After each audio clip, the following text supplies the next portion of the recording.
눈치 없이 오래 머물러 있는 것도 흉할 것이고요. 그런다고 지멋대로 해서 사단을 일으키는 것도 총리다운 처신은 아니라고 생각합니다. 그런 일이 없도록 잘하겠습니다.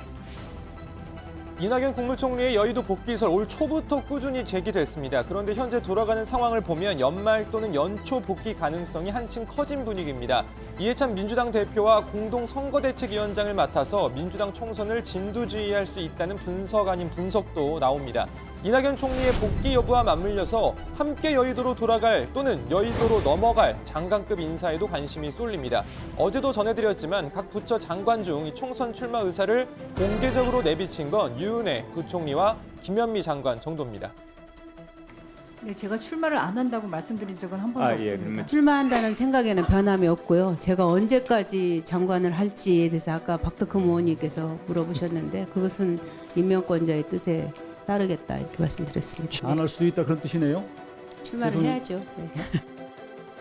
자, 그런데 정부 여당 안팎에선 정치인 출신이 아닌 장관들의 출마 가능성도 거론되고 있습니다. 대표적으로 강경화 장관, 정경두 장관 그리고 홍남기 부총리 등의 출마설이 나오고 있는데요. 총선 승리를 위해 정부 간판급 장관들이 직접 나서야 한다는 이유입니다. 대중적인 인지도가 높은 현직 장관들이 나서면 그만큼 안정감과 신뢰감을 줄 수 있다는 겁니다. 물론 거론되고 있는 당사자들은 총선 출마 의사가 없다는 뜻을 여러 차례 밝힌 바 있습니다.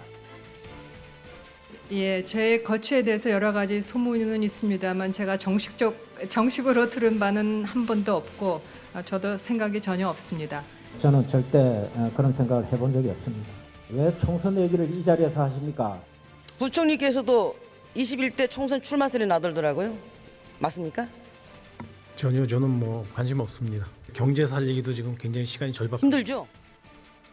네, 당사자들이 이렇게 부인하고 있지만 개인 의사와 무관하게 민주당 안팎에선 현직 장관 그리고 차관급 인사 10여 명의 출마를 검토 중인 것으로 알려졌습니다.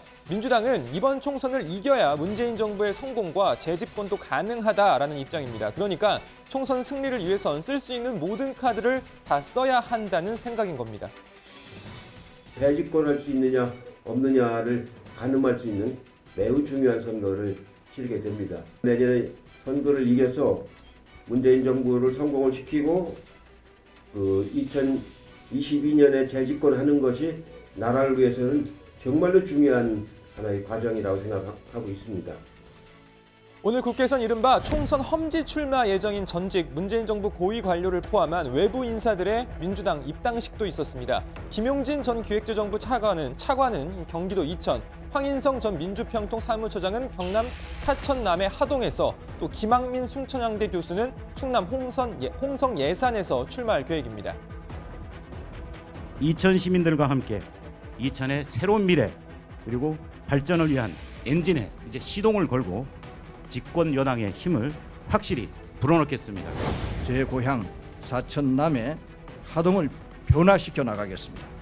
정치가 바뀌면 새로운 문이 열립니다. 나가는 자가 있으면 들어가는 자도 있어야겠죠. 국무총리와 장관들이 총선 출마하게 되면 그 빈자리 채워야 합니다. 하지만 총선 출마 폭이 어느 정도 될지는 아무도 알 수 없기 때문에 현재로선 국무총리와 조국 전 장관 사태로 비어있는 법무부 장관 정도의 하마평만 나오고 있습니다. 어제 저희도 잠깐 전해드렸지만 총리로는 진영 행정안전부 장관, 김현미 국토교통부 장관, 또 국회에서는 원혜영 의원, 김진표 의원 등이 거론되고 있습니다. 거론되고 있는 인사들 모두 정치인이고 다선 의원이라는 공통점이 있습니다. 야당과의 관계도 상대적으로 원만한 데다 여러 차례의 선거를 통해 신상 검증도 한결 수월해 인사청문회 통과 가능성이 크다는 장점이 있습니다. 자, 그리고 법무부 장관에는 추미애 의원, 전해철 의원, 박범계 의원, 또 김호수 법무부 차관 등이 거론되고 있습니다. 어제 오늘 추미애 의원의 입각 가능성이 크게 거론되는 분위기입니다.